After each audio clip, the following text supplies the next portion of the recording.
Introduction. The Veil of Secrecy.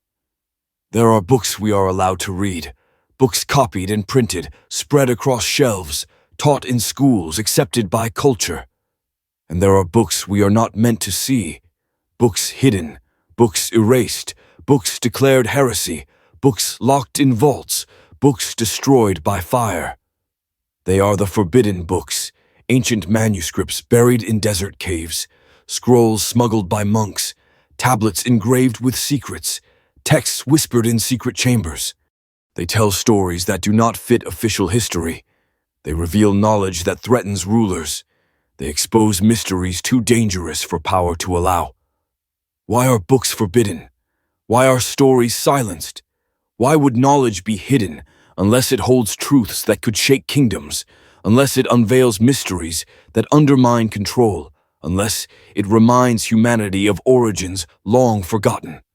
For history is not only record, it is weapon, shaped by victors, sculpted by rulers, cleansed of what they fear. And books, more than monuments, more than ruins, hold memory of civilizations, voices of prophets, warnings of seers. If some are forbidden, then what they contain is not myth, but power. From the deserts of Qumran, where scrolls slept for 2,000 years, to the sands of Egypt, where Gnostic gospels lay hidden, to the ruins of Mesopotamia, where clay tablets whispered of gods who came from the sky, humanity keeps stumbling upon forbidden texts. Every discovery sparks questions. Every question threatens silence. Every silence reveals design.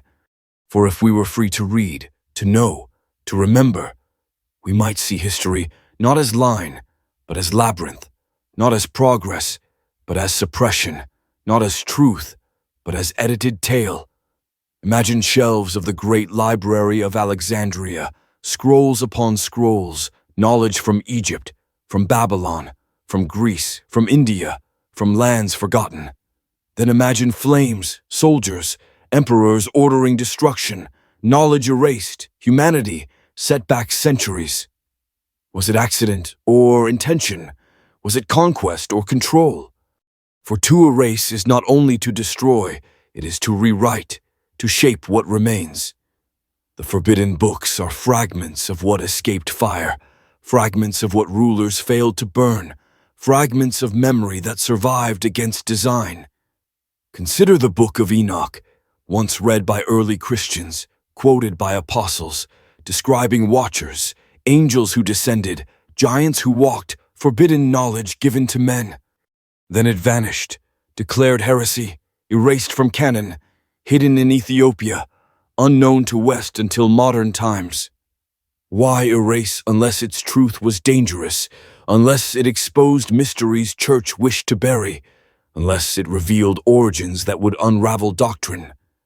Consider the Gospel of Judas, hidden for centuries, telling story of betrayal as obedience, of Judas as chosen, of Christ as teacher of mysteries untold. When discovered, it shook faith, threatened narrative, challenged foundations. Why suppress unless rulers feared truth, unless doctrine fragile, unless forbidden book revealed something powerful? Consider the emerald tablets, ancient words attributed to Thoth, god of wisdom, promising secrets of alchemy, immortality, resonance of universe. If true, they hold keys to transformation, to energy, to power beyond kings. Why hidden unless rulers fear humanity freed, unless they fear knowledge no longer chained? Again and again, forbidden books appear, always revealing, always denied, always dangerous. Some tell of gods who came from stars, some of floods that erased civilizations, some of kings descended from heaven, some of knowledge that bends nature itself. And always they are hidden, burned, mocked, silenced. Why? Because truth is dangerous, because memory is power, because freedom is in knowledge. The veil of secrecy is not accident, it is design. Institutions guard it, churches enforce it, empires burn for it. They decide what is sacred, what is heresy, what is history, what is myth. But the forbidden books defy them, surviving in caves, in fragments, in whispers. They return when time is right. They speak again when ears are ready. They expose mysteries long buried. The danger is not in myths of giants, not in prophecies of seers, not in visions of angels. The danger is in what they mean. If angels fell, if giants ruled, if floods erased civilizations, then our history is not as told. If rulers descended from gods, if energy was once free, if humanity was once more than slave, then our world is not as designed.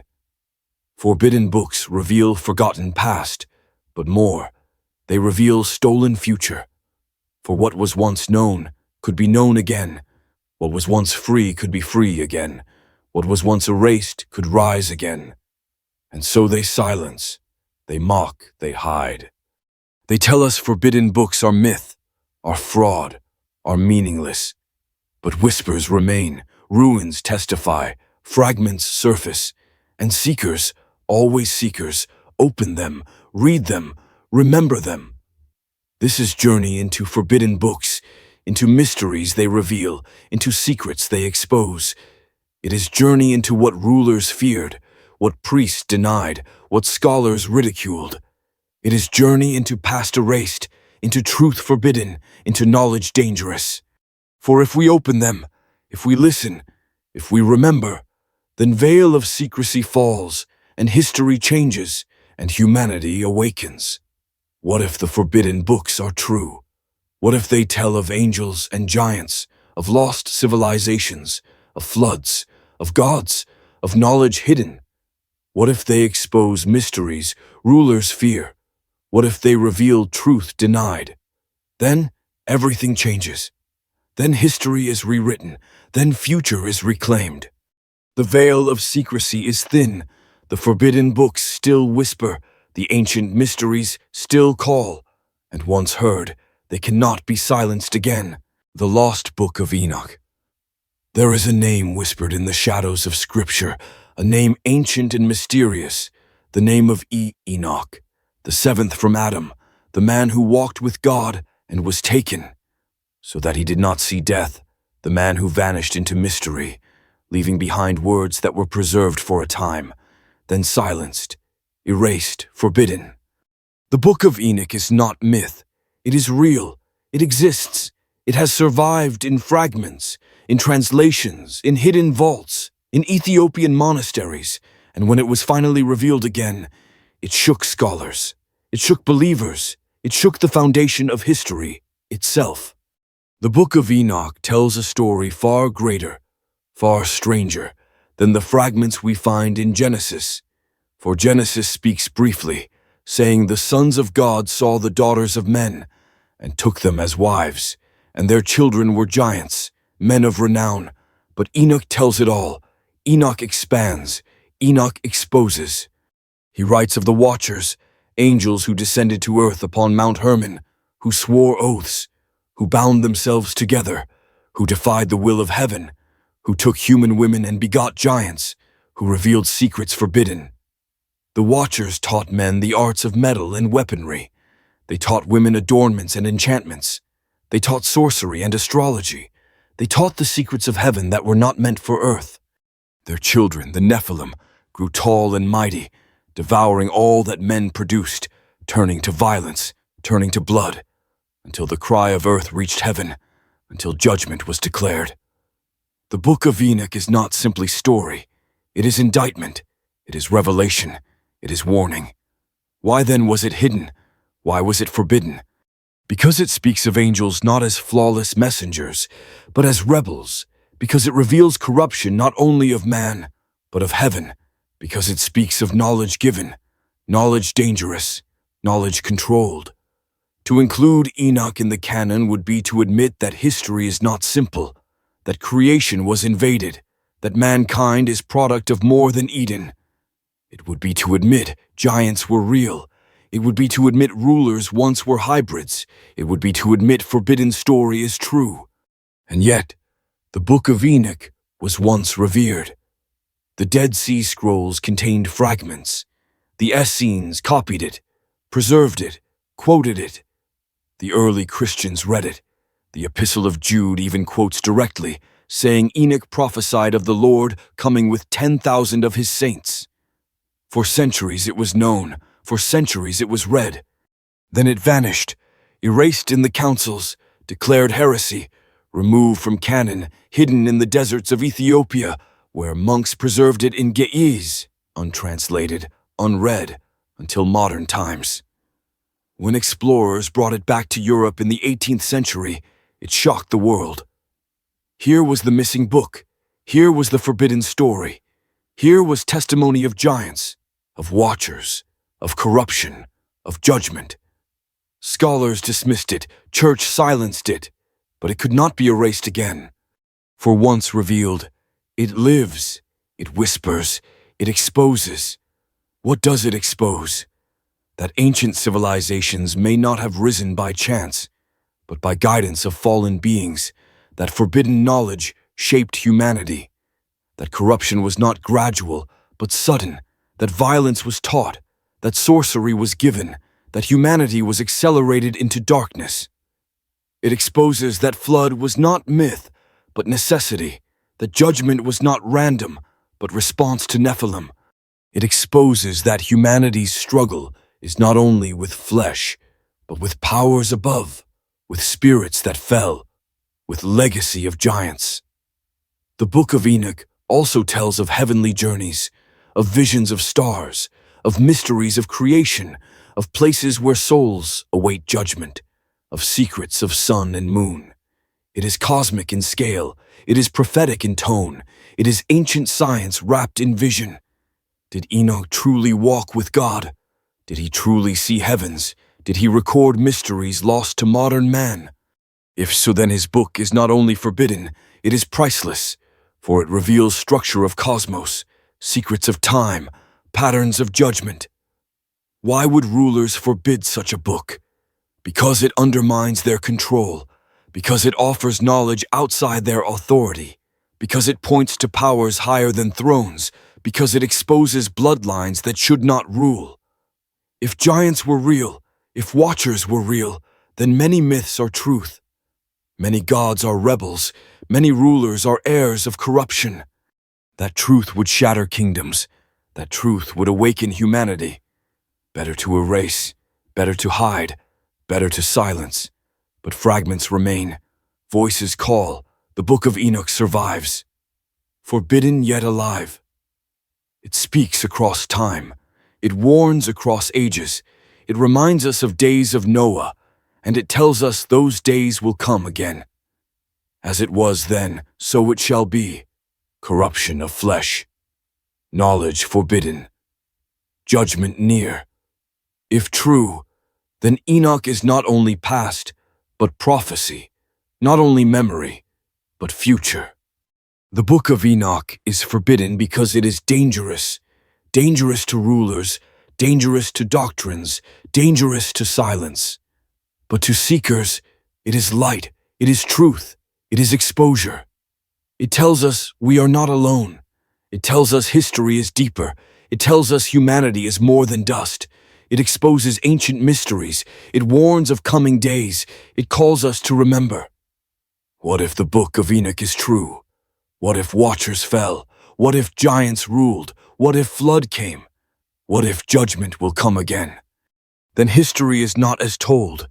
Then future is not as expected. Then humanity must awaken.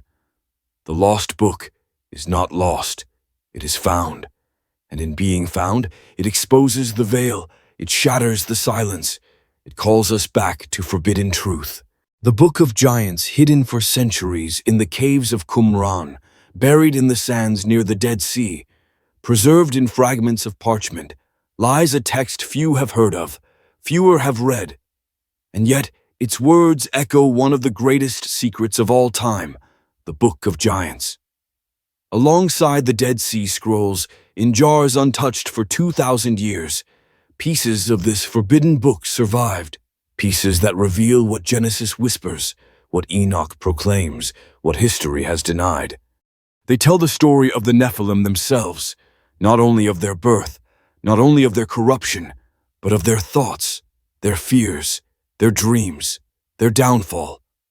The Book of Giants expands what we read in Genesis chapter 6, where it is said, "The sons of God came to the daughters of men, and their children were giants, men of renown." It expands what the Book of Enoch records, of watchers descending, of women taken, of children born in rebellion. But the Book of Giants is different, for here the giants speak, here their voices remain, here we see their perspective, their dreams haunted by visions of destruction, their cries echoing as judgment draws near.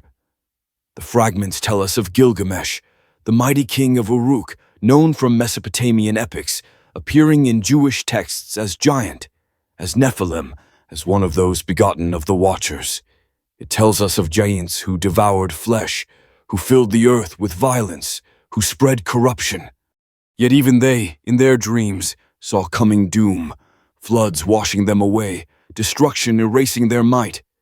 They sought Enoch, they sought explanation, they sought mercy. But the sentence was sealed, their destruction ordained. Imagine giants dreaming of trees cut down, of tablets broken, of rivers overwhelming, and in fear they turn to Enoch, the scribe of righteousness, begging him to intercede, begging him to plead with God. And Enoch, caught between heaven and earth, between man and angel, delivers the message.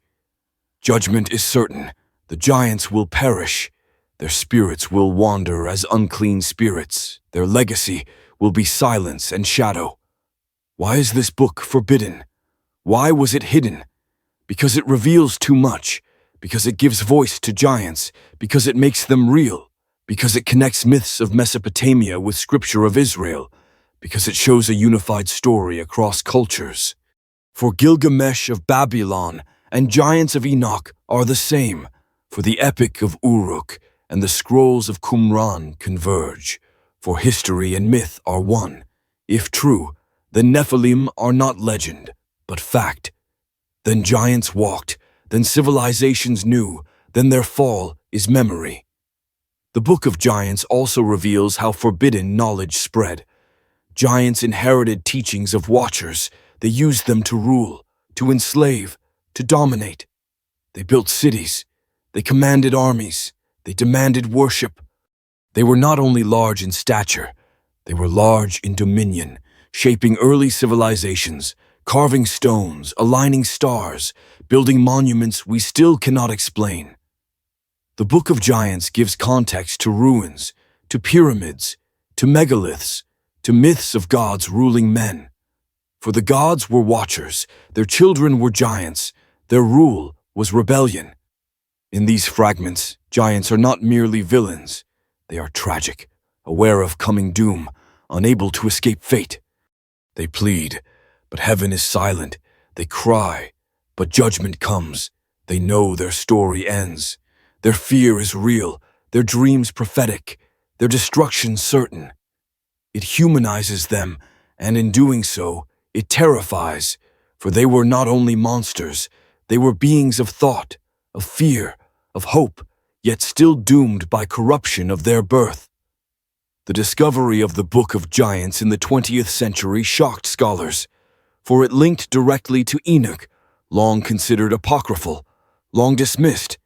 Now fragments in Hebrew proved it was ancient, proved it was read, proved it was believed.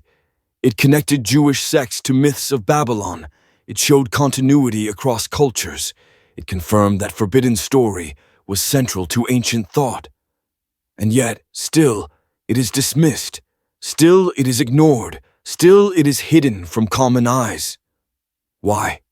Because it challenges official history, because it reveals too much. If giants were real, then science must explain their bones, their ruins, their absence. If watchers were real, then theology must face fallen angels, must face corruption of heaven. If forbidden knowledge was given, then progress is not ours, but stolen. Too many questions, too many dangers, too much truth. Easier to dismiss, easier to wade, easier to declare forbidden. And yet, the fragments whisper. They tell us giants lived, they tell us they feared, they tell us they died, They connect Gilgamesh to Nephilim. They connect myth to scripture. They connect forbidden books to one another. They expose mysteries long denied. They reveal truths long hidden. The Book of Giants, though fragmented, is enough to shatter silence. It confirms the story of Enoch. It expands the tale of Genesis. It unites myths of nations. It shows us giants were real. It shows us their corruption. It shows us their fear. It shows us their end. It exposes what was forbidden. It reminds us what was erased. It warns us what may return. For if the days of Noah shall be again, if corruption shall return, if forbidden unions rise once more, then the Book of Giants is prophecy. Then their dreams are warning. Then their destruction is pattern. If giants return, so will flood of judgment, so will wrath, so will cleansing. The forbidden books do not only expose past, they prepare us for future. What if the Book of Giants is true? What if Gilgamesh was Nephilim? What if giants feared their doom? What if Enoch interceded? What if judgment came? Then history is not as told. Then myths are not myths. Then forbidden story is truth. And if truth, then silence is deception. Then erasure is design. Then forbidden books are key to awakening. The Emerald Tablets of Thoth.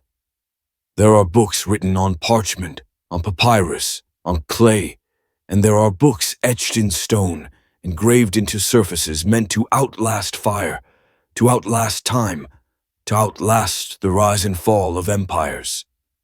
Among these stands one of the most enigmatic, the most forbidden, the most whispered of all, the Emerald Tablets of Thoth, a text said to contain the secrets of immortality, of transformation, of the universe itself. Legends say the tablets are green, shining with the brilliance of emerald, engraved with words of the Atlantean priest King Thoth, who later was known as Hermes Trismegistus, the thrice great, worshipped as god of wisdom, of writing, of alchemy. The tablets are said to be indestructible, surviving floods, surviving fire, surviving the fall of empires. They resurface when the world is ready, vanish when it is not. Guarded by secret societies, whispered in alchemical traditions, hidden from the masses. The words inscribed on the tablets speak of transformation, of the unity of spirit and matter, of the great truth that what is above is like what is below, the principle of correspondence, the foundation of hermetic wisdom.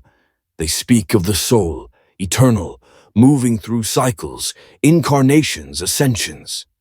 They speak of the great one mind, of vibration, of resonance, of energy flowing through all creation. If true, the tablets contain not myth, but science disguised as mystery, knowledge of laws that govern cosmos, knowledge that modern physics only now begins to rediscover. Why would such tablets be forbidden? Because knowledge is power, and power not controlled is dangerous. If humanity learned the principles of resonance, of vibration, of transformation, rulers would no longer hold chains, priests would no longer dictate mysteries, empires would no longer enslave. For a man who knows he is eternal cannot be ruled by fear. A man who knows he is creator cannot be enslaved by lies. The Emerald Tablets, if true, would awaken humanity, would break control, would expose illusions. That is why they are hidden. That is why they are mocked. That is why they are forbidden. The text of the tablets speaks also of Atlantis, of a civilization lost, of a people who mastered energy, who commanded the forces of universe, who built wonders with sound, with light, with vibration. Thoth, the priest king, preserved knowledge as Atlantis fell, carried it to Egypt, where pyramids rose, where temples aligned with stars, where mystery schools were born. He inscribed the wisdom into tablets of emerald, so they could not be destroyed, so they could not be erased, so they could return when needed. If true, then pyramids are not tombs, they are machines, they are resonators, they are keys built by Atlantean knowledge, preserved through Thoth. The tablets describe the halls of Amenti, deep beneath the earth.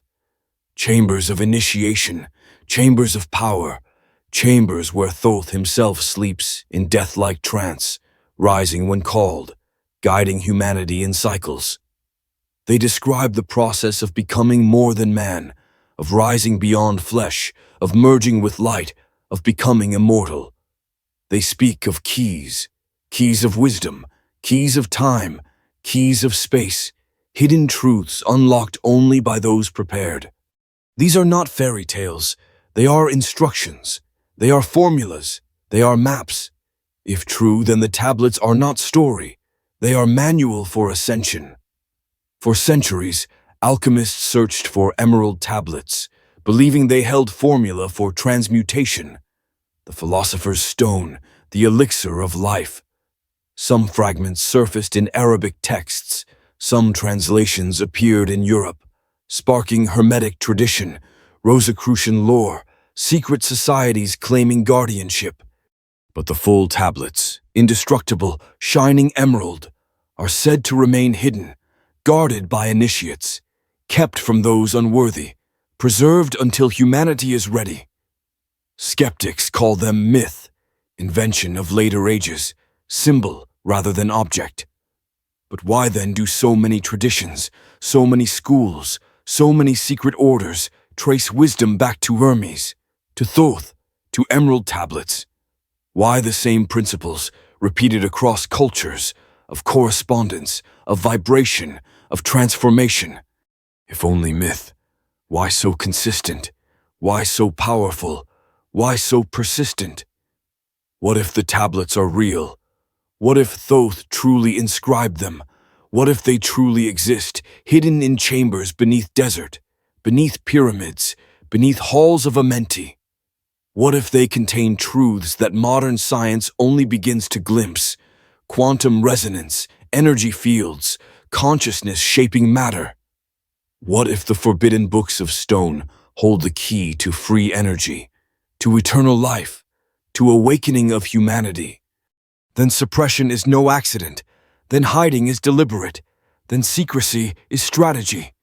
The emerald tablets are forbidden not only because of what they teach, but because of what they imply.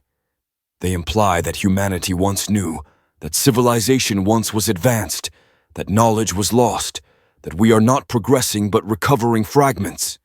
They imply that gods of old were not gods, but men who mastered knowledge, men like Thoth, who became immortal through wisdom, who were worshipped by ignorant masses, who left legacy in stone. They imply history is false, evolution is broken, progress is controlled. If humanity were to rediscover tablets, to read them fully, to understand them deeply, the world would change overnight. Energy would be free, rulers would lose control, religions would collapse, borders would vanish.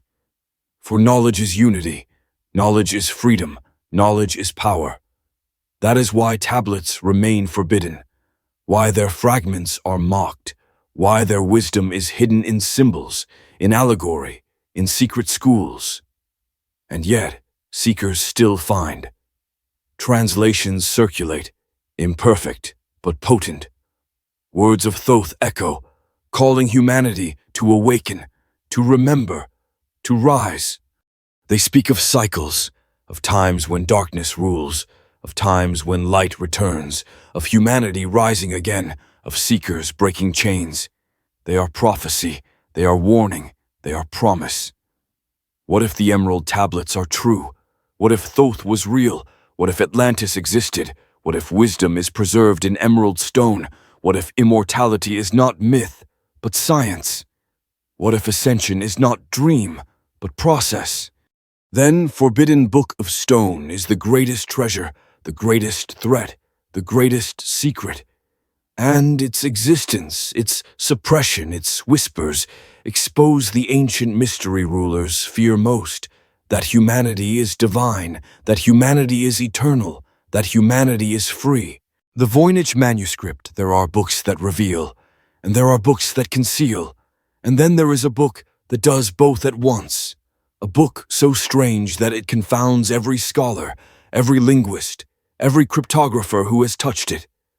The Voynich manuscript, a volume filled with drawings of unknown plants, diagrams of stars, naked figures bathing in strange pools, some tools and words written in a script no one has ever read. It is a book without author, without origin, without meaning, yet it exists, bound in vellum, inked in careful hand, undeniable, indestructible, unsolved. It is a forbidden book, not because it was burned or hidden, but because it resists all understanding, because it mocks our knowledge, because it whispers of a truth beyond our reach. The manuscript appeared in the early 20th century, when a Polish book dealer named Wilfred Voynich acquired it from an Italian collection. He was astonished by its strangeness, its beauty, its secrecy. He brought it to the world, and ever since the world has been unable to explain it. Radiocarbon dating places the vellum in the early 15th century, yet the writing and drawings seem older, stranger, as if copied from a text more ancient, as if preserving knowledge passed through generations. The book contains sections, though no one knows their titles. One appears botanical, filled with plants unknown, plants that do not exist in nature, leaves and roots drawn with care, yet unidentifiable. Another is astronomical, with diagrams of stars, of suns, of moons, of zodiac signs twisted into unfamiliar forms. Another is biological, with naked women immersed in pools, tubes, chambers, connected to strange devices, as if describing energies, cycles, processes of body unknown to us. Another is pharmaceutical, jars and herbs, recipes written in unreadable script. Another is cosmological, strange circles upon circles, patterns of the universe. The manuscript is complete in itself, but without translation. It is a riddle without key, a map without legend, a voice without sound. Linguists have tried to read it. Code breakers have tried to unlock it. Computers have tried to analyze it. The script is unique, not Latin, not Greek, not Hebrew, not Arabic, not any known alphabet. It has grammar, it has structure, it has patterns of a true language, but it belongs to none on earth. Some say it is cipher, code created to hide meaning. But if so, no code breaker of centuries has solved it. Some say it is invented, meaningless, but the patterns are too consistent, too complex, too natural to be nonsense. It is language, but not ours, script, but from elsewhere, knowledge, but forbidden. The Voynich manuscript is forbidden because it should not exist, because it defies history, because it suggests knowledge lost or knowledge foreign. What if the plants drawn are from another world, another age, another continent lost? What if the stars mapped are not of our sky, but of a different one? What if the pools and chambers show not fantasy, but technology, machines of healing, machines of energy, machines forgotten? What if the language is not human, but angelic, or Atlantean, or alien? The book has been studied by the brightest, by cryptographers of world wars, by code breakers who cracked enemy ciphers. Yet it remains closed. Why? Perhaps because the key is not in mind, but in memory, not in science, but in tradition. Perhaps the book is written for initiates, for those trained in mystery schools, for those who know symbols, who can see beyond ink. Perhaps it is encoded not in words, but in images. Perhaps the meaning is hidden in drawings. Perhaps the plants are metaphors, the women are symbols, the stars are gateways. Perhaps the book is alive, speaking only when reader is ready, silent when reader is blind.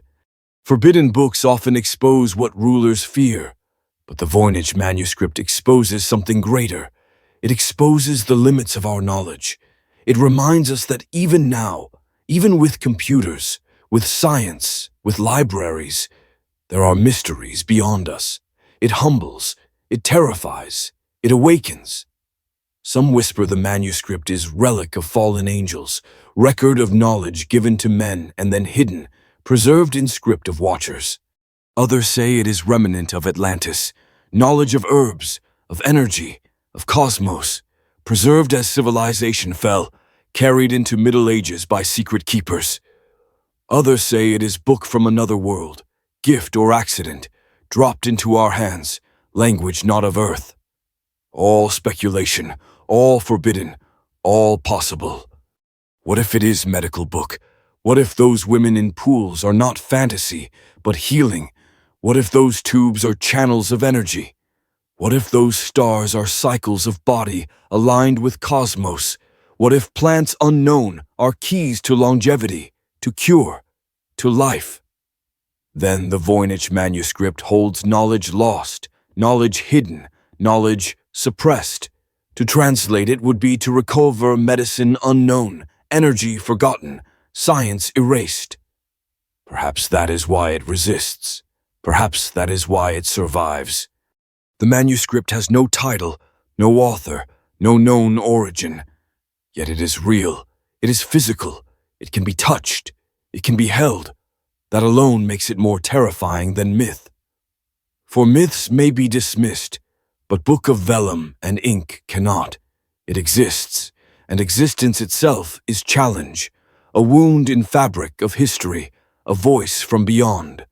Forbidden not by decree, but by mystery, the Voynich manuscript is a mirror of human ignorance, proof that there are books not meant for us, or not yet meant. Perhaps one day, when veil lifts, when language returns, when humanity awakens, it will open. Perhaps its secrets are waiting, waiting for right eyes, waiting for right time, waiting for seekers ready. Until then, it sits in silence, mocking, whispering, hiding. What if the Voynich manuscript is true? What if it is not hoax, not nonsense, not invention, but memory? What if it records plants of Eden, stars of watchers, machines of Atlantis, cures of priests, language of gods? Then history collapses, then science trembles, then humanity remembers.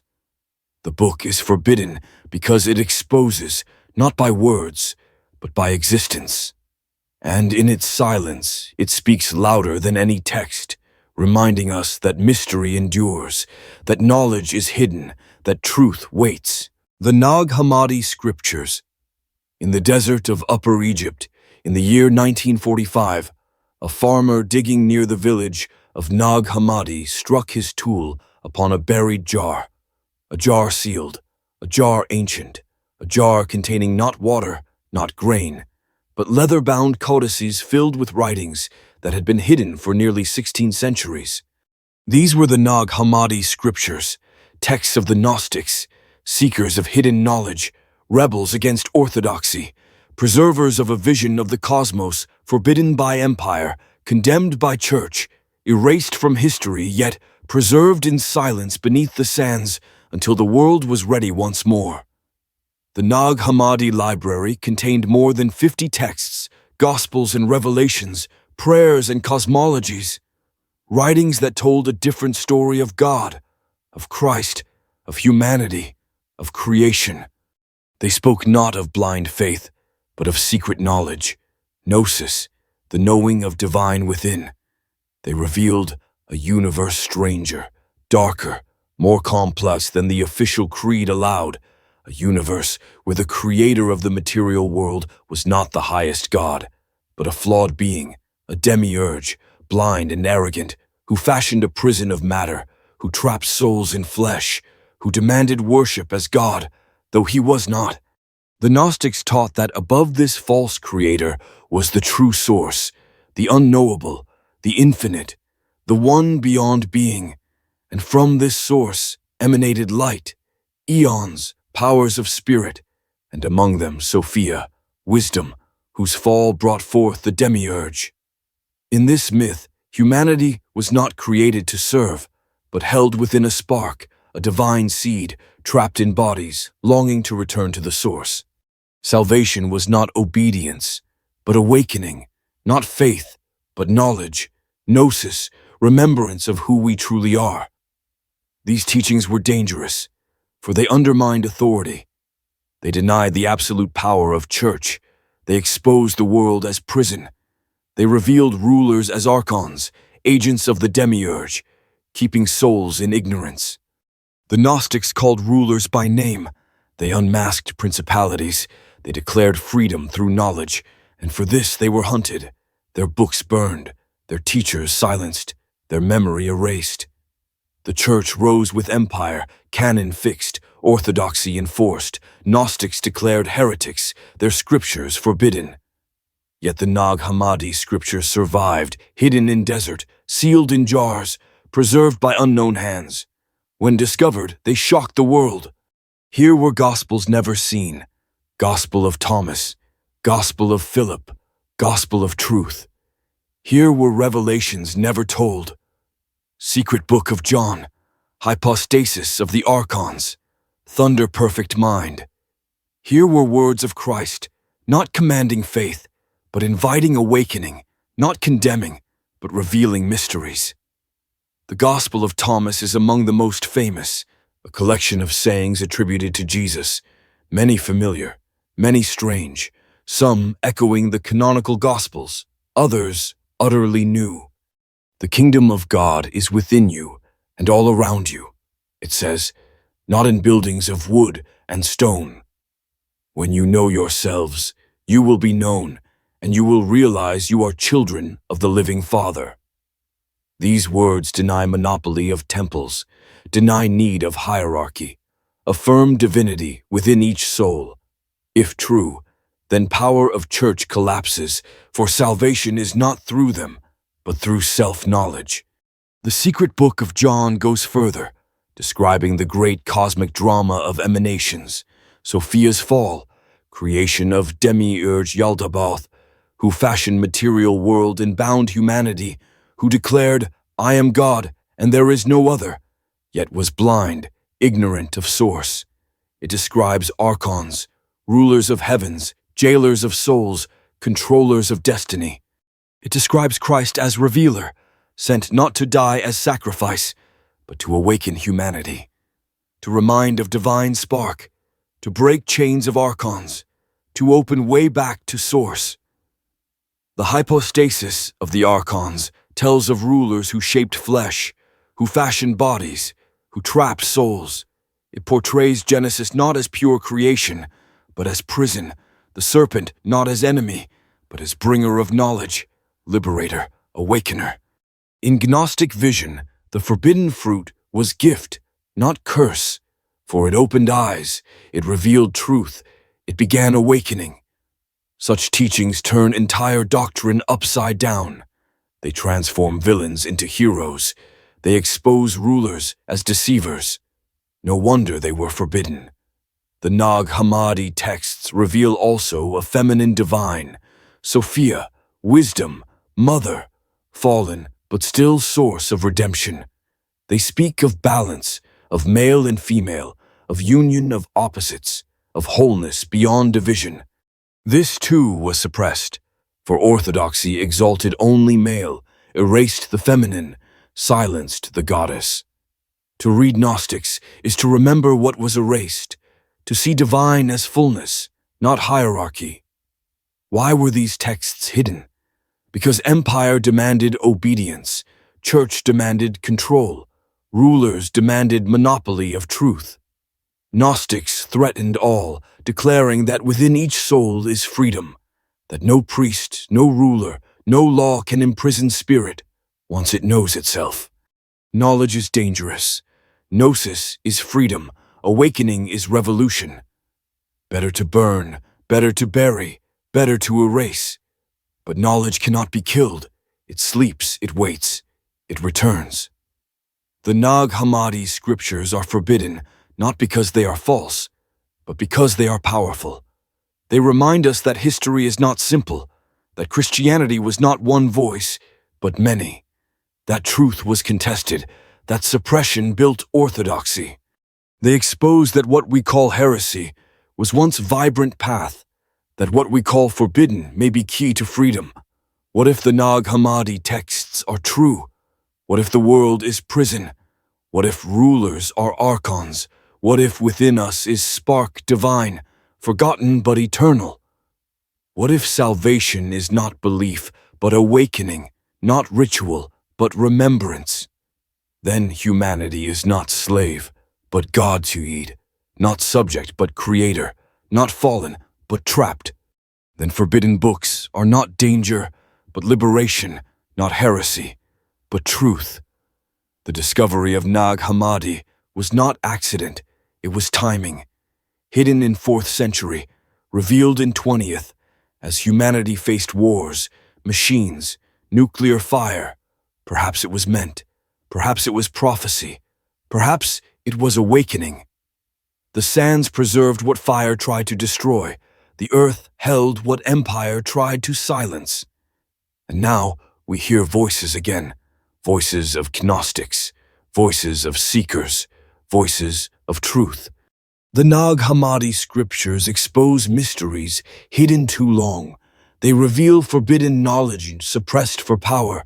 They challenge us to see beyond surface, to awaken spark, to reclaim divine. They whisper that world is more than matter, rulers more than men, history more than record. They whisper that truth forbidden is truth alive, that knowledge buried is knowledge eternal, that awakening cannot be stopped. What if we listen? What if we read? What if we awaken? Then veil breaks, then prison shatters, then humanity remembers. The forbidden books return, the ancient mysteries are exposed, and once exposed, they cannot be silenced again. The Gospel of Judas for nearly 2,000 years, the name Judas has carried the weight of betrayal. The disciple who sold his master for silver, the traitor whose kiss sealed the fate of Christ, the villain who stood forever as warning. Yet in 1970s Egypt, in a cave near El Minya, an ancient papyrus surfaced, damaged, fragile, but containing words long hidden, words that shook tradition, words that revealed a different story. This was the Gospel of Judas, a text buried for nearly 18 centuries, a text forbidden, a text dangerous, because it dared to speak with another voice, because it dared to say Judas was not traitor, but chosen. The Gospel of Judas is part of the Gnostic tradition, similar to the Nag Hammadi scriptures, yet distinct. It was written in the 2nd century, condemned early by church fathers, declared heresy, erased from canon, and for centuries thought lost. Until its rediscovery, until its translation, until the world heard its forbidden message once more. In this gospel, Christ does not denounce Judas. Christ does not curse him. Christ does not condemn. Instead, Christ draws Judas aside, speaks to him in secret, reveals mysteries hidden from the other disciples, mysteries of cosmos, mysteries of eons, mysteries of spirit and flesh. He tells Judas that the other disciples do not understand, that they worship a false god, that they cling to sacrifice and ritual, blind to truth. Judas alone understands. Judas alone listens. Judas alone is chosen to fulfill the plan. Here Judas is not betrayer, but liberator. His act of handing Christ to authorities is not treachery, but obedience, not failure, but destiny. For in the Gnostic vision, Christ must shed the body to reveal spirit, must be freed from flesh to return to source, must leave prison of matter. Judas, by giving him over, fulfills that role, completes that mission, becomes instrument of revelation. Christ says to him, "You will exceed them all, for you will sacrifice the man that clothes me." In other words, Judas allows Christ to transcend body, to reveal truth, to awaken gnosis. If true, then everything changes. Judas is not damned, but blessed. His name is not curse, but honor. The story of betrayal is not about treason, but about secret plan. Christianity itself shifts from drama of sin and redemption to drama of ignorance and awakening, from faith in sacrifice to knowledge of spirit. Why would such a gospel be forbidden? Because it destroys the foundation of church authority. For centuries, the story of Judas justified fear, justified obedience, justified the narrative that without church, without priest, without sacrifice, humanity is lost. Judas embodied danger of disobedience, warning against rebellion, against questioning. But if Judas was chosen, if his act was holy, then rebellion is not sin, questioning is not treason, obedience is not salvation. Salvation would come through knowledge, through awakening, through secret truth, not through hierarchy, not through ritual, not through empire. The Gospel of Judas also reveals a cosmic vision similar to other Gnostic texts, a universe ruled by lesser gods, archons, blind powers who fashion material world. Christ is revealer, pointing to higher source, beyond false gods. The disciples, in their misunderstanding, worshipped the demiurge, mistaking shadow for light, while Judas alone saw truth. This is radical, this is dangerous, this is forbidden, for it claims that much of religion worships falsehood, that priests bow to archons, that churches enshrine ignorance. No empire could allow such teaching. No institution could tolerate such exposure. Better to bury, better to burn, better to declare Judas traitor forever. The survival of this gospel is miracle. Fragile papyrus hidden in desert, traded by smugglers. Nearly destroyed by neglect, restored by scholars. Finally revealed. When published in 2006, it shocked world media. Headlines proclaiming Judas redeemed, Judas chosen, Judas saint. Yet institutions moved swiftly to silence, to dismiss, to reframe. Scholars debated authenticity, priests denounced content, skeptics dismissed as Gnostic myth. But the words remain, the text exists, the message survives. Imagine the weight of such revelation, that for centuries humanity cursed a man who may have been most faithful, that betrayal was salvation, that villain was hero. It twists perception, it shatters narrative, it exposes manipulation. For who benefited from story of Judas as traitor? The church, which could warn followers to obey or risk damnation. The rulers, who could point to Judas as symbol of rebellion, punished. The empire, which could cement power through fear of betrayal. The name Judas became synonym for traitor, but perhaps it was synonym for truth. The Gospel of Judas also challenges the meaning of Christ's death.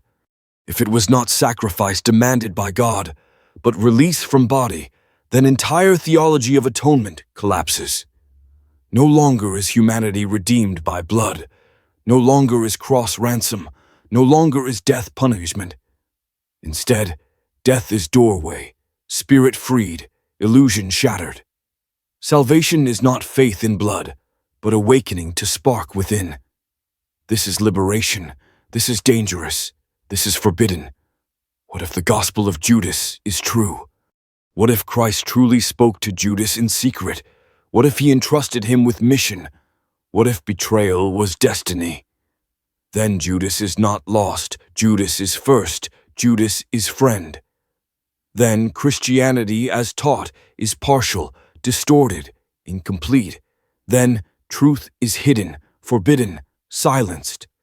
The forbidden gospel reveals more than story of one man. It reveals pattern of suppression. Books that empower, books that awaken, books that free are burned. Stories that bind, stories that control, stories that enslave are canonized. Judas became villain because truth was dangerous, because knowledge was threat, because awakening was enemy of empire. Yet the book survives, yet the words remain, yet the forbidden truth whispers. Judas, the hated, the cursed, may in truth be the chosen, the faithful, the revealer. The kiss of betrayal may in truth have been the kiss of destiny, the doorway to liberation. And if so, then history itself must be rewritten, villains reconsidered, heroes revealed, truth reclaimed. The Gospel of Judas is not only text, it is mirror. It asks us who we call traitor, who we call savior, who we call God. It asks us what stories we believe, what stories we are told, what stories are hidden. It asks us if we are willing to see truth when it contradicts tradition, if we are willing to awaken when awakening costs comfort, if we are willing to read forbidden books and believe. What if Judas was never traitor? What if the forbidden gospel is true? Then everything changes. Then betrayal becomes salvation. Then silence becomes lie. Then forbidden books become keys. And once keys are turned, prison opens, truth shines, and humanity remembers. The Colbreen Bible. There are books whispered about in hidden circles, books whose very existence is denied by scholars, yet whose words reach seekers through fragments, through copies, through rumor, carried across centuries. One of these is the Colbreen Bible, a text said to have been preserved by secret brotherhoods, hidden in monasteries, guarded in Wales, passed through the hands of scribes who feared its destruction. It is a forbidden book because it speaks of catastrophes that erased civilizations. It speaks of visitations from the heavens. It speaks of prophecies yet to come, and above all, it speaks in a voice alien to official history, unsettling, dangerous, unforgettable. The Colbreen Bible is divided into two parts, the first called the Bronze Book and the second called the Coal Book. The Bronze Book is said to come from Egypt, written by scribes who survived the great calamities of the Exodus, who recorded memories of plagues, of fire in the sky, of the destroyer that passed over and shook the earth. The Coal Book is said to come from Celtic tradition, preserved in Britain, written by druids and priests, blending prophecy with myth, history with warning. Together, they form a strange volume, a book that speaks of creation, of fall, of floods, of fires, of visitations, of prophecies. In its pages, the Colbreen tells of a great catastrophe, a celestial body passing near Earth, called the Destroyer, shaking heavens, causing fire, floods, earthquakes. It describes how civilizations rose and fell, how Atlantis perished, how Egypt trembled, how ages ended in flame and water. It speaks of cycles, repeating, inevitable, bringing destruction and renewal. If true, then history is not progress, but cycle, not steady, but fragile, not controlled, but vulnerable to forces beyond. The Colbreen also tells of beings who came from beyond, star travelers, shining ones, who taught humanity, who guided early civilizations. It speaks of knowledge given, knowledge law, knowledge preserved. It speaks of giants, of strange unions, of days of chaos. Its language is archaic, poetic, like scripture, yet filled with details that disturb, descriptions of sky changing color, of mountains breaking, of seas swallowing lands. These are not myths, these are memories, recorded by those who survived, preserved for those who would come later. Why would such a book be forbidden? Because it contradicts, because it warns, because it remembers what rulers want. Forgotten. If it is true, then civilizations do not stand forever. Then empires are fragile. Then all we build can be erased by sky itself. If it is true, then there were civilizations before ours, destroyed, forgotten, buried. If it is true, then humanity is not first, not last, but one cycle among many.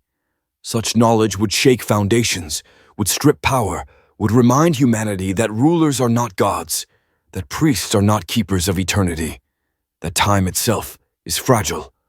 The Colbreen also contains moral teachings, urging humanity to prepare, to live rightly, to remember, to guard knowledge for times of fire.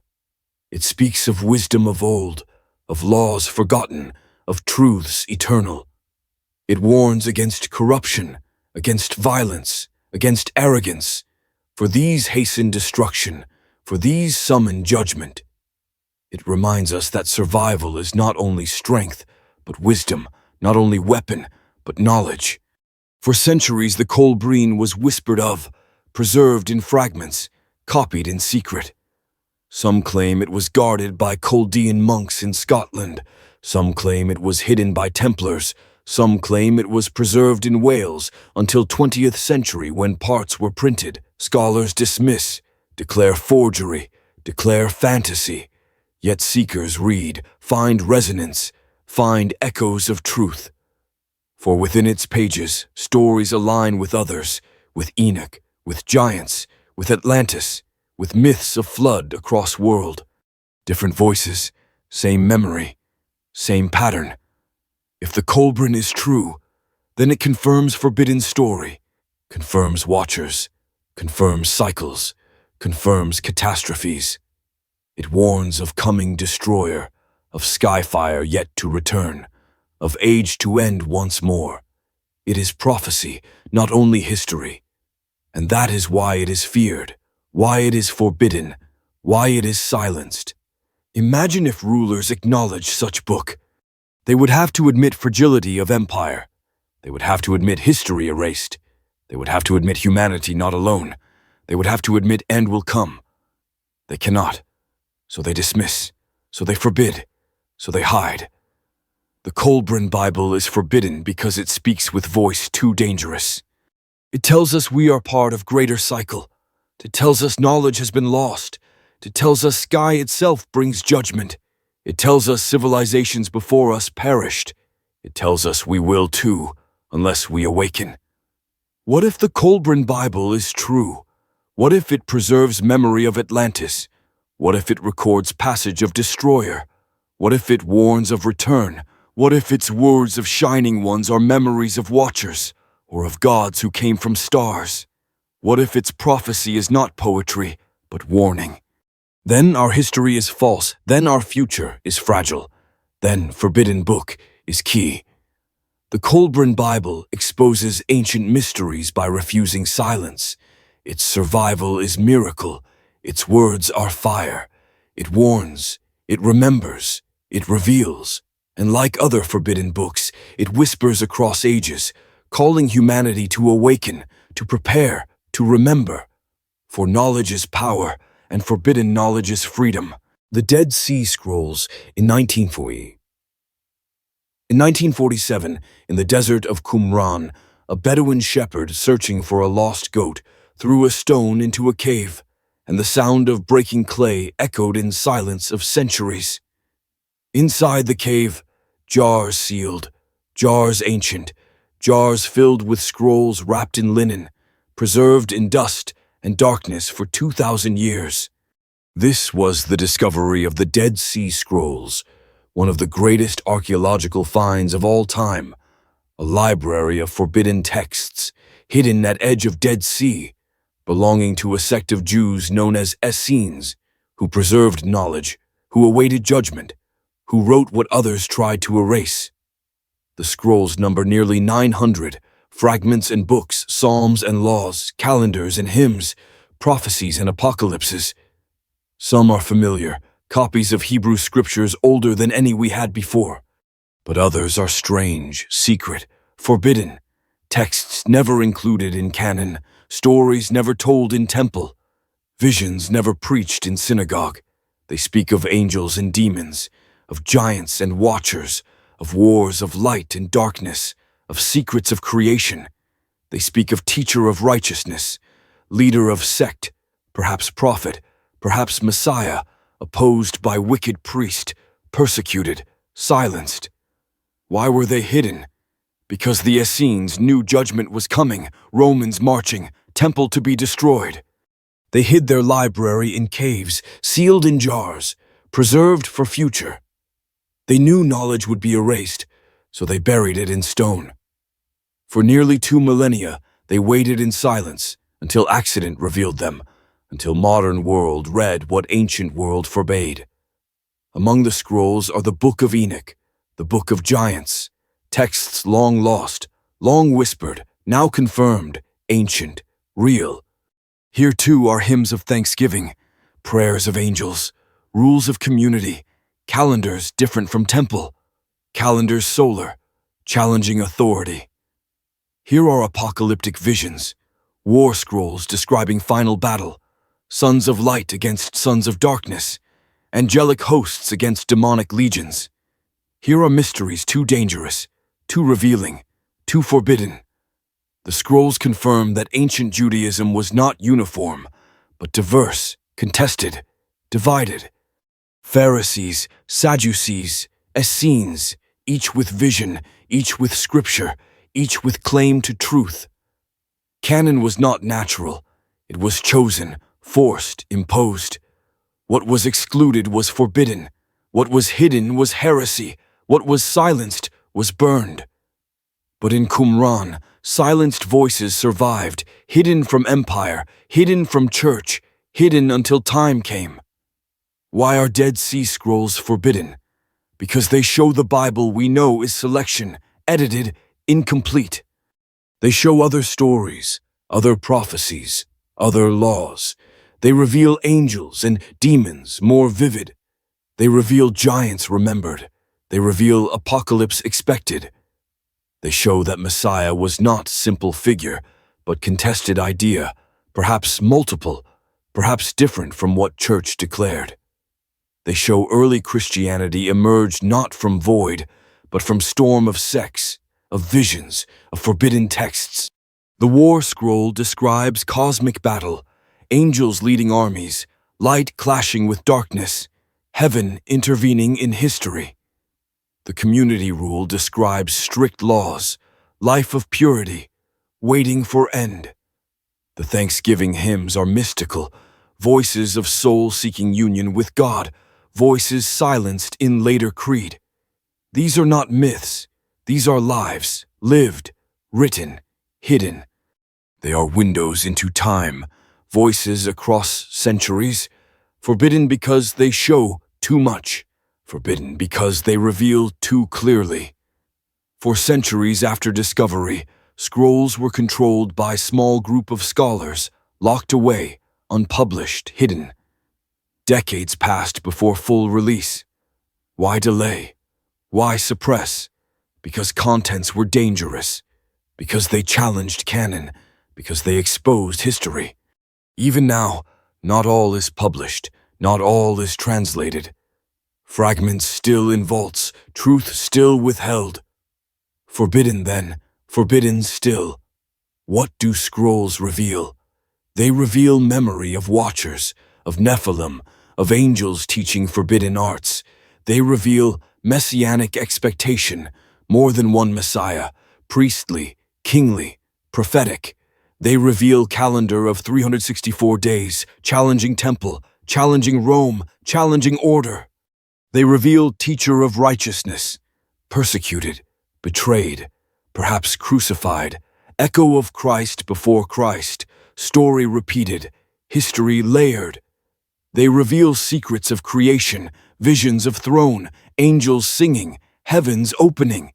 They reveal a world far stranger, far richer than orthodoxy admits. What if Dead Sea Scrolls are true? What if they preserve voice of Essenes, voice of prophets, voice of angels? What if they confirm Enoch, confirm giants, confirm forbidden story? What if they reveal Messiah not one man, but cycle, pattern, archetype? Then history must change. Then canon must tremble.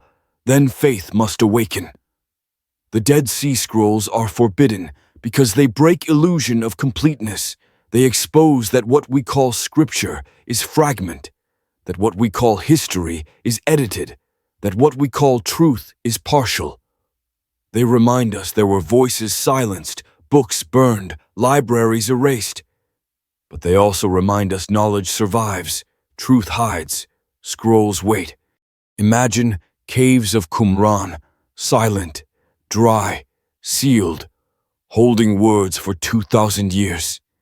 Imagine scrolls unrolling, ink still visible, voices speaking again. Imagine secrets once forbidden, now exposed. This is miracle, this is warning, this is awakening. The Dead Sea Scrolls expose ancient mysteries by revealing what was hidden, by preserving what was erased, by whispering across time. They tell us we are not first to question, not first to seek, not first to preserve. They tell us forbidden books survive. They tell us truth cannot be silenced forever. They tell us voices return. What if there are more caves, more jars, more scrolls waiting? What if Qumran is not yen but beginning? What if forbidden books across deserts, across mountains, across seas still lie hidden, waiting for seekers, waiting for time? Then discovery is not over. Then mystery is not finished. Then truth is still waiting. The Dead Sea Scrolls are forbidden, but they live. They remind us that silence is never complete, that fire cannot burn all, that empire cannot erase memory. They whisper that forbidden books return, that truth hidden is truth eternal, that ancient mysteries will be exposed. The Book of Jubilees and the Apocalypse of Abraham.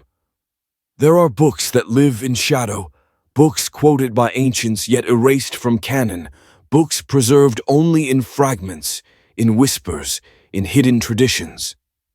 Among these are two that stand together, two that deepen the mysteries of creation, of angels, of judgment. The Book of Jubilees, once revered among Jews and early Christians, later cast aside as apocrypha.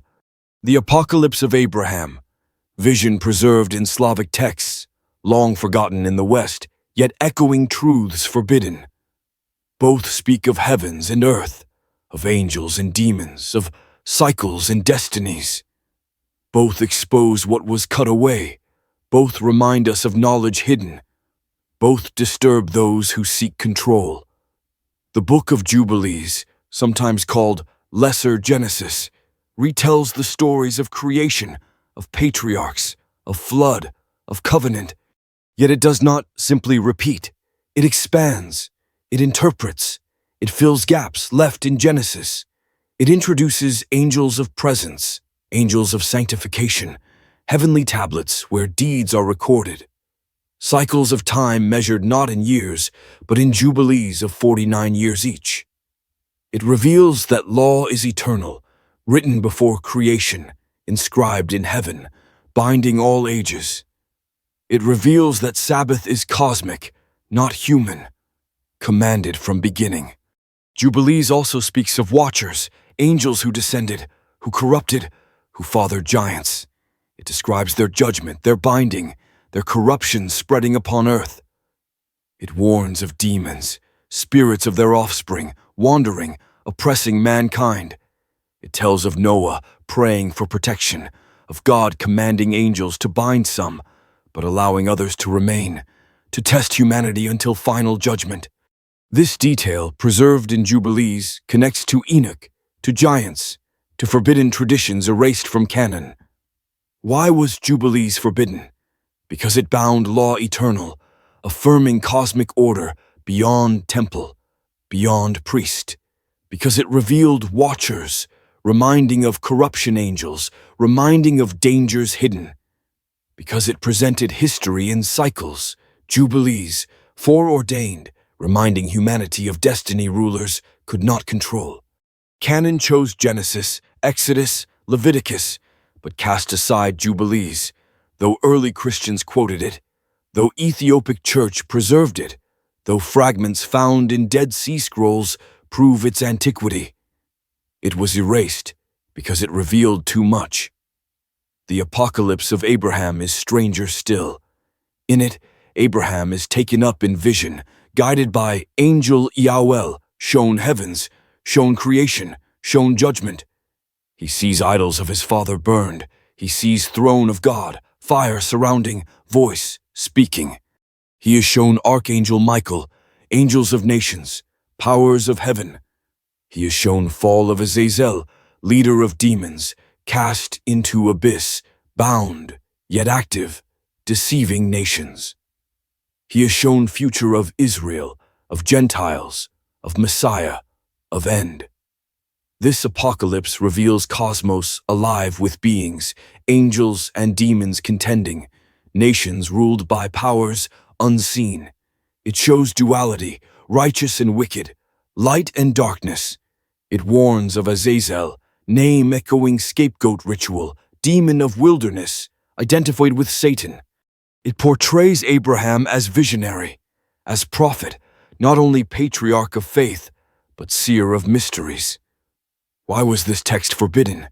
Because it portrays heavens full of struggle, not perfect, but contested. Because it reveals demons active, deceiving nations, binding humanity. Because it exposes truth uncomfortable, that behind rulers are powers unseen, that history is shaped not only by men, but by angels fallen. Orthodoxy preferred silence. Canon erased it, yet Apocalypse survived in fragments, in Slavic churches, hidden from empire, preserved for seekers. Together, Jubilees and Apocalypse of Abraham expand forbidden story. Jubilees confirms watchers, confirms demons, confirms heavenly tablets. Apocalypse shows cosmic struggle, fall of Azazel, visions of end. Both align with Enoch, both align with giants, both align with Dead Sea Scrolls. Different voices, same pattern, same forbidden knowledge. If Jubilees is true, then law is eternal, written before creation, humanity bound not by invention, but by cosmic order. If Apocalypse is true, then demons rule nations, history is battlefield unseen, humanity pawn in larger war. If both are true, then world is stranger, darker, holier than we admit. Then canon is incomplete, then history is edited, then forbidden books hold missing keys. The discovery of Jubilees fragments at Qumran proves its antiquity, proves Essenes revered it, proves it was scripture to some. Its survival in Ethiopian canon proves tradition preserved it, proves suppression, not universal, proves erasure deliberate. The Apocalypse, preserved in Slavic manuscripts, shows survival at edge of Christendom, shows voices silenced in West but not everywhere, forbidden in empire, preserved at margins, waiting for time. What do these texts expose? They expose that creation is not simple, that angels fell, that demons wander, that laws are eternal, that nations are ruled by unseen. They expose that Abraham saw visions erased, that Noah prayed prayers forgotten, that humanity was warned, that warnings were silenced. They expose that forbidden books are not fiction, but memory, not invention, but suppression. Why would rulers erase them? Because they empower, because they warn, because they reveal. A humanity that knows demons deceive nations would resist rulers. A humanity that knows laws are eternal would not bow to empire. A humanity that knows cycles are foreordained would not fear threats. Better to silence, better to erase, better to forbid. Yet they survive, yet they whisper, yet they return. Jubilees speaks again. Apocalypse reveals again. The forbidden books are exposed, the ancient mysteries revealed. What if they are true? What if watchers fell? What if demons remain? What if Azazel deceives nations? What if Abraham saw throne? What if Law is eternal? Then history must change. Then canon must tremble. Then humanity must awaken. For forbidden books do not lie in silence. They speak, they reveal, they expose. The Book of Jubilees and the Apocalypse of Abraham, two forbidden texts, two silenced voices, two fragments of greater story. They remind us that canon is choice, that history is edited, that truth is hidden. They remind us that mysteries remain, that forbidden books survive, that seekers will find. And they whisper that knowledge is power, that awakening is freedom, that forbidden truth cannot be silenced forever. Hidden knowledge of Atlantis and Lemuria. There are whispers of lands that no map records, continents that no modern history admits, civilizations that lived and fell long before the stories of Sumer or Egypt or Greece were written. Atlantis and Lemuria, names carried in myth, in legend, in forbidden books, in fragments of memory left scattered across the world. Some call them fantasies, some call them metaphors, but in secret texts and hidden traditions, they appear as real, as powerful, as advanced. They are spoken of in voices that tremble, voices that warn, voices that remember. Atlantis, the lost island empire, was first described by Plato, who claimed it lay beyond the Pillars of Hercules, a vast land rich in power, rich in knowledge, destroyed in a single night by fire and flood. Scholars dismissed it as allegory, but seekers found echoes everywhere, ruins beneath sea, stones carved with precision, myths of floods in every culture. Forbidden books speak of Atlantis not as myth, but as memory, as civilization that mastered energy, that built with sound, that commanded resonance. They describe temples aligned with stars, crystals storing power, machines humming with life. Lemuria, less known, is whispered in theosophical texts, in Tamil traditions, in Polynesian myths, said to lie in the Indian or Pacific Oceans, a vast land that sank beneath waves, leaving fragments as islands. Lemuria is said to have been older than Atlantis, home of first humans, or of beings taller, wiser, radiant. Some forbidden texts speak of them as children of the sun, some as star-born, some as first teachers of humanity. They too vanished, swallowed by sea, remembered only in myths of Mu, of lost lands, of golden ages. Why are Atlantis and Lemuria forbidden? Because they expose history as incomplete, because they reveal humanity as older, because they reveal knowledge as lost. If true, then our story is not progress from cave to computer, but cycle of rise and fall, of golden age and catastrophe, of memory erased. If true, then there were civilizations before us, greater than us, destroyed by cataclysm. If true, then we are not first, and perhaps not last. Forbidden books like the Kolbrin, the Emerald Tablets, the Popol Vuh of the Maya, all speak of floods, of fires, of lands swallowed. Myths from every corner tell of gods descending, of civilizations ending, of survivors carrying knowledge. Atlantis and Lemuria echo in them all. Names change, details shift, but story remains, story of lost lands, story of forgotten wisdom. Some claim Atlanteans mastered energy of crystals, towers that transmitted power across land, machines that drew from resonance of earth. Some claim Lemurians lived in harmony with nature, spoke through telepathy, remembered union with spirit. Forbidden texts describe their downfall, Atlantis destroyed by arrogance, Lemuria swallowed by sea, both punished, both erased. They warn of cycles, of humanity repeating mistakes, of knowledge lost when pride exceeds wisdom. What evidence remains? Ruins beneath sea near Bimini, stones near Yonaguni, giant blocks of Baalbek, temples of Pumapunku, all too advanced, too precise, too ancient. Myths of floods in Mesopotamia, in India, in South America, all describing same event, waters rising, lands sinking.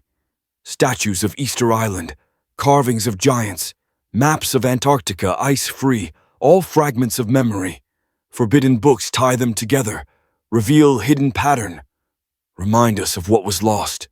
The Emerald Tablets speak of Thoth fleeing Atlantis, carrying knowledge to Egypt, building pyramids, preserving wisdom.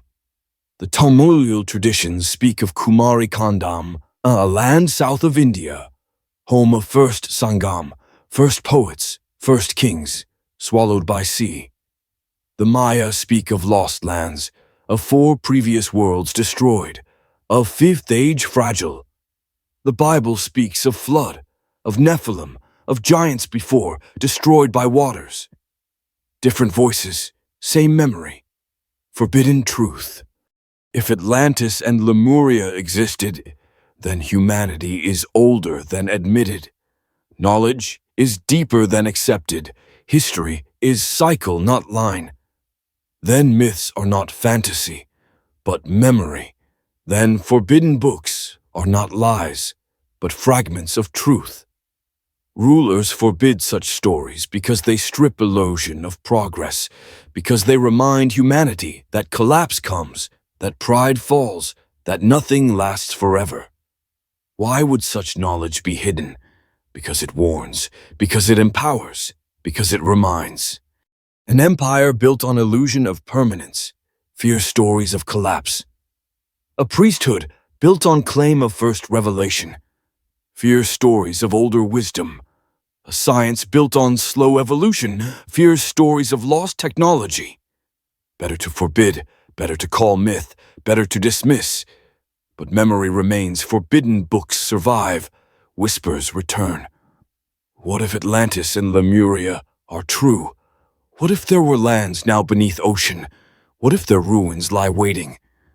What if their wisdom echoes in myths? What if their downfall warns of ours? And what if we too face fire, flood, cycle? Then forbidden knowledge is not fantasy, but prophecy, not myth, but mirror. Then humanity must remember, must awaken, must prepare. The hidden knowledge of Atlantis and Lemuria is forbidden because it is powerful, because it breaks illusion, because it exposes fragility. Yet it survives in fragments, in myths, in forbidden books. It whispers still, telling us we are not first, telling us we are not alone, telling us we must learn. For cycles repeat, and what was lost can be lost again, unless memory awakens. The Sibylline prophecies.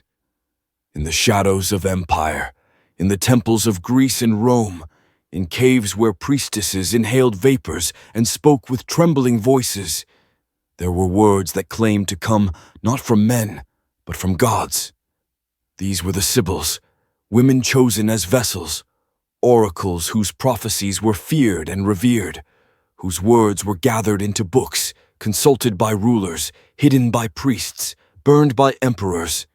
The Sibylline prophecies, once central to decisions of state, later condemned as dangerous, survived in fragments, forbidden because they revealed too much, forbidden because they threatened the order of heaven and earth.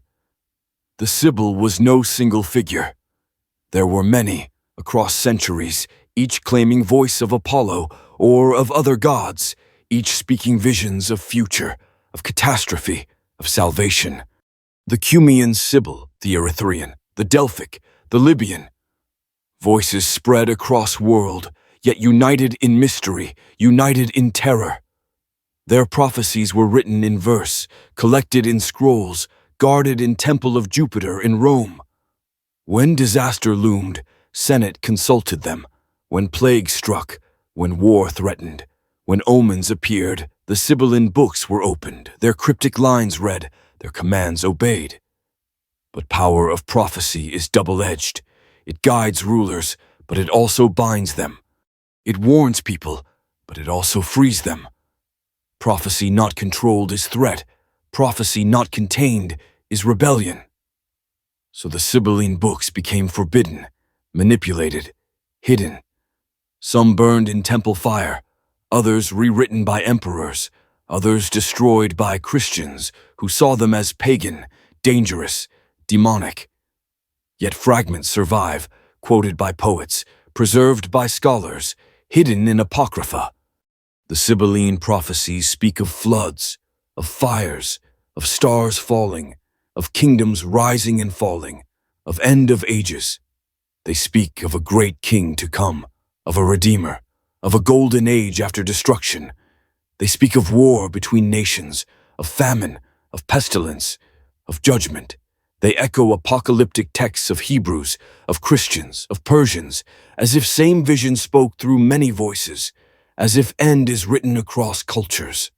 In one fragment, the Sibyl speaks of a flood covering earth, of men perishing, of survivors starting anew. In another, she speaks of fire from heaven, consuming cities, punishing arrogance. In another, she speaks of Iron Age ending, of Golden Age returning, of peace when lion lies with lamb. These are not myths. These are prophecies, remembered, feared, forbidden. Why were they forbidden?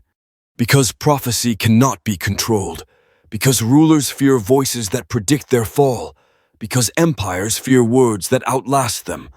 The Sibyls spoke not for kings, but for gods, not for priests, but for destiny. Their words undermined authority, for if end is decreed, emperors nothing. If judgment comes, power is dust. Better to silence, better to burn, better to forbid. Yet Christians too preserved fragments, for Sibyls foretold Redeemer, foretold virgin birth, foretold judgment. Early fathers quoted them, used pagan voices to confirm Christ.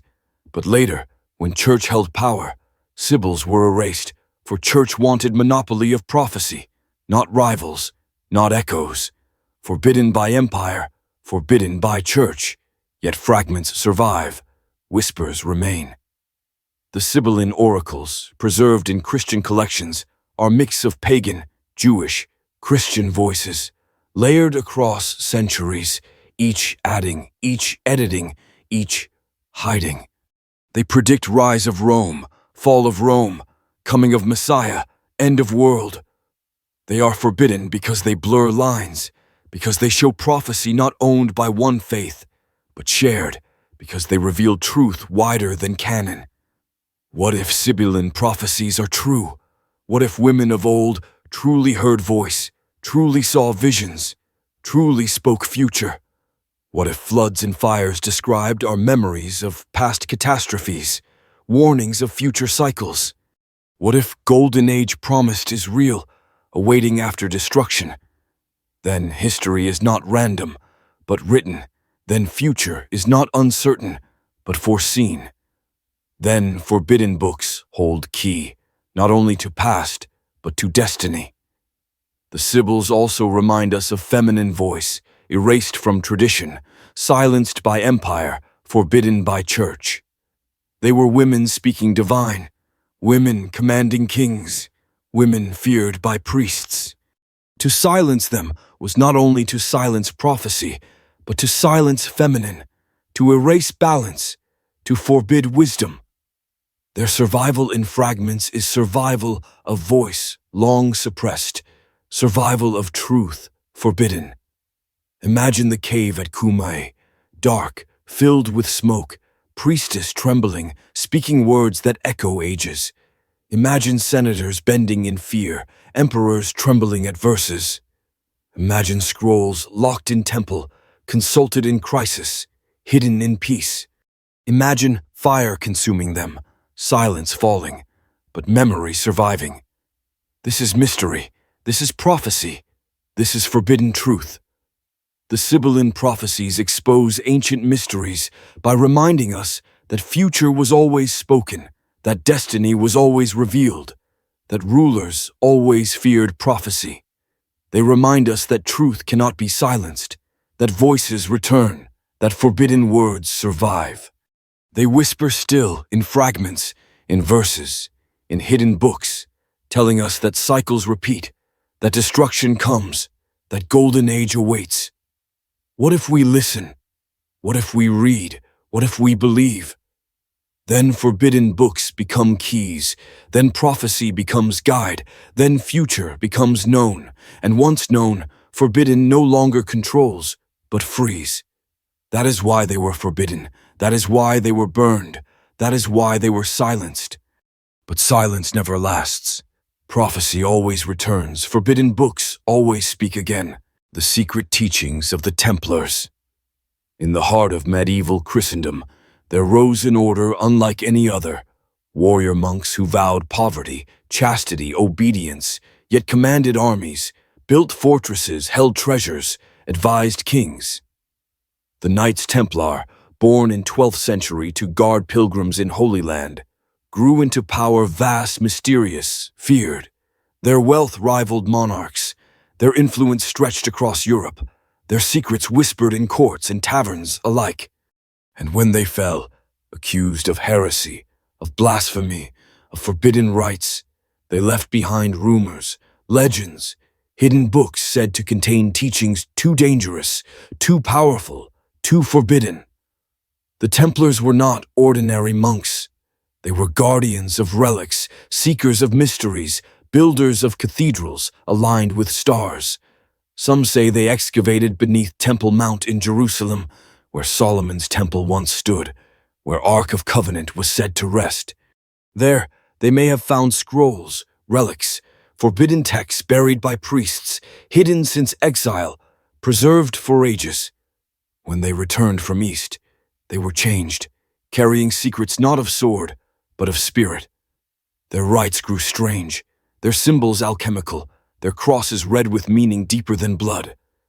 Accusations at their trial speak of heads worshipped, of strange idols, of denial of Christ, of secret names whispered. Scholars dismiss as invention of enemies, yet whispers remain. Some say the head was Baphomet, symbol of knowledge forbidden, union of opposites, wisdom of East and West. Some say it was relic of John the Baptist. Some say it was symbol of Sophia, feminine wisdom. Whatever truth, it was enough to condemn, enough to burn, enough to erase. But could it be that Templars preserved forbidden books? Some claim they carried Gnostic gospels, salvaged from East, preserved in secret. Some claim they held texts of Kabbalah, Jewish mysticism revealed to them by rabbis. Some claim they guarded emerald tablets, or fragments of Enoch, or scrolls of Essenes. Their secrecy, their rituals, their knowledge of geometry and alchemy suggest influence beyond church, beyond Rome, beyond Orthodox. They built cathedrals filled with symbols, labyrinths, stained glass that told stories not approved, but hidden in plain sight. Notre Dame, Chartres, Rosslyn, all carry marks of hidden teaching, forbidden wisdom encoded in stone. Why were they destroyed? Because they grew too powerful, because they held secrets kings feared, because they knew truths church could not allow. On Friday the 13th, in year 1307, across France, Templars were arrested, tortured, condemned. Their Grand Master, Jacques de Molay, burned at stake, cursing Pope and King, prophecy fulfilled as both died soon after. Their order dissolved, their treasures vanished, their books hidden. But legends remain, whispers of treasures carried to Scotland, to Portugal, to New World. Whispers of secret teachings preserved in lodges, passed through centuries, hidden in societies that claim Templar blood. What were these teachings? Some say they taught that Christ married, that bloodline continued, that church lied. Some say they taught that God is dual, male and female, light and dark, balance forbidden. Some say they taught secrets of energy, of stone, of resonance, secrets that built cathedrals, secrets from Atlantis preserved. Some say they taught that true temple is within, that salvation comes not from priest, but from awakening. Same message as Gnostics, same message forbidden. If true, then destruction of Templars was not only greed of king, but silence of truth. If true, then forbidden books they guarded contained knowledge that would undo church, undo empire, undo illusion. If true, then their survival in legend proves truth cannot be burned. Imagine the vaults beneath Temple Mount, silent, filled with dust, holding scrolls untouched for centuries. Imagine Templars descending, torches in hand, discovering relics, reading words forgotten, awakening knowledge. Imagine them swearing oaths to guard, to preserve, to never reveal, for danger too great, for truth too powerful. Imagine centuries later, their enemies breaking them, burning them, but not destroying all. For some escaped, some carried treasure, some preserved forbidden teachings. The secret teachings of Templars expose ancient mysteries by linking past to future, by preserving what was forbidden, by guarding keys. Their cathedrals whisper geometry of universe, Their symbols reveal alchemy of spirit. Their rituals echo Gnostics, Essenes, Egyptians. They are bridge of forbidden books, connecting deserts of Judea to stones of Europe, connecting scrolls of Qumran to vaults of Roslin. What if their teachings are true? What if beneath church lies lie? What if beneath history lies memory? What if Templars preserved what others erased? What if their books survive still in vaults of Scotland, in libraries of secret societies, waiting? Then forbidden knowledge is not lost, but hidden, not destroyed, but preserved. Then mysteries remain, waiting for seekers, waiting for time. The fall of Templars was an attempt to erase, but erasure failed. Their memory survived, their symbols survived, their whispers survived. And whispers grow as seekers read forbidden books, as stones reveal symbols, as truth returns. The Templars remind us that forbidden knowledge is never lost, that secret teachings survive, that truth always finds way. The secret teachings of Templars, forbidden, hidden, silenced, yet alive. They expose that history is not as told, that knowledge is not as given, that truth is not as written. They whisper still, across centuries, across ruins, across forbidden books, calling humanity to awaken, to remember, to seek. For the temple is within, and forbidden knowledge is key. Conclusion: the forbidden truth. There are books that enlighten, and there are books that enslave. There are books placed upon altars, and there are books buried beneath stones. There are words proclaimed to the crowds, and there are words whispered in the dark. Through centuries, across deserts and mountains, through temples and cathedrals, through fires and inquisitions, forbidden books have survived.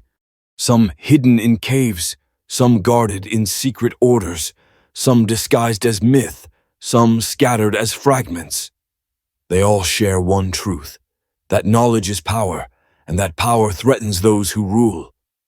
From the Book of Enoch to the Dead Sea Scrolls, from the Gospel of Judas to the Colburn Bible, from the Sibylline prophecies to the secret teachings of the Templars, each reveals a fragment of a larger story. That story is one of cycles, of civilizations rising and falling, of angels descending and being cast down, of floods and fires, of watchers and giants, of hidden masters, of prophecies unfulfilled. It is a story of humanity's past, but also of humanity's future, written not only in books, but in stars, in stones, in memory. What do these forbidden books reveal? They reveal that history is not as we are told, that humanity is older, that civilizations greater than ours fell into dust. They reveal that religion is not unity, but fragments chosen and edited, voices silenced, gospels banned. They reveal that angels walked among men, that watchers taught forbidden arts, that giants lived before flood. They reveal that prophecy has always warned, that empires have always feared, that rulers have always silenced. The forbidden truth is this, that humanity is more than servant, more than subject, more than believer, that within each soul lies spark of divine, that within each age lies possibility of awakening. Forbidden books preserve memory of that spark, remind us of that possibility, warn us of that cycle. They tell us that ignorance is prison, that awakening is freedom, that rulers fear knowledge above all. For knowledge breaks chains, knowledge exposes lies, knowledge awakens humanity to destiny greater than empire. Why were these books forbidden? Because they empower the individual, because they bypass priest and king, because they remind that temple is within, that God speaks not only to chosen, but to all who listen, because they reveal that what is called heresy is often truth, that what is called truth is often power, because they expose that history is written by victors, but memory survives in whispers, in fragments, in forbidden texts. What if all are true? What if Enoch is true? That watchers descended, that Nephilim walked? What if Judas is true? that betrayal was destiny, that sacrifice was liberation? What if Colbrin is true, that destroyer returns, that cycles repeat? What if Sibyls are true, that fire and flood come, that golden age awaits? What if Templars were true, that knowledge is preserved, that secrets survive? Then history must be rewritten, faith must be reimagined, humanity must be reawakened. Then forbidden truth is not danger, but salvation, not curse, but blessing. Perhaps forbidden books survive for a reason. Perhaps they wait for time when humanity is ready, when illusions crumble, when empire falls. Perhaps they whisper now because cycle nears, because destroyer returns, because awakening comes. Perhaps we are generation chosen, not only to read, but to remember, not only to hear, but to awaken. Imagine the caves of Qumran, sealed for 2,000 years, scrolls waiting in silence. Imagine the vaults of Templars, locked beneath stone, manuscripts preserved. Imagine ruins beneath seas, knowledge buried, waiting to rise. Imagine myths across world, floods and fires told again and again, warning us, preparing us. All threads, all fragments, all forbidden, yet all connected. The forbidden truth is that nothing is hidden forever. Fire burns libraries, but fragments survive. Priests ban gospels, but copies escape. Kings destroy orders, but teachings scatter.